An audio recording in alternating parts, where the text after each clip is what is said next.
Azı 5 tonna. Kaçını da alsın?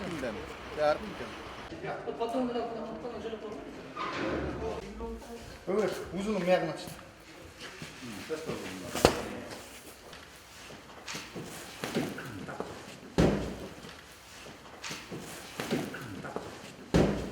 Кыргыз Республикасынын өкмөтүнүн буйругуна ылайык, өзүңүздөр билесиздер, Кыргыз Республикасынын материалдык резервдер фондунун эсебинен Кыргыз Республикасынын региондордогу Бишкек, Ош шаарларындагы аз камсыз болгон үй бүлөлөргө атайын ун таркатып берүү боюнча буйрук чыккан. Ошол буйруктун негизинде өзгөчө кырдаалдар министрлигине ар бир ошол чыккан унду материалдык резервдер фондунан райондун борборлоруна чейин жеткирүү, таш берүү милдети коюлган.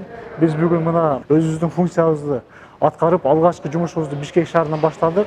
Мына кече 60 тонна, бүгүн 40 тонна ошо Бишкек шаарынын складтарына түшүрүлүп атат. Бул жерде атайын комиссия түзүлүп, бул ундар адресине ошол аз камсыз болгон үй бүлөлөргө жеткирилиши керек.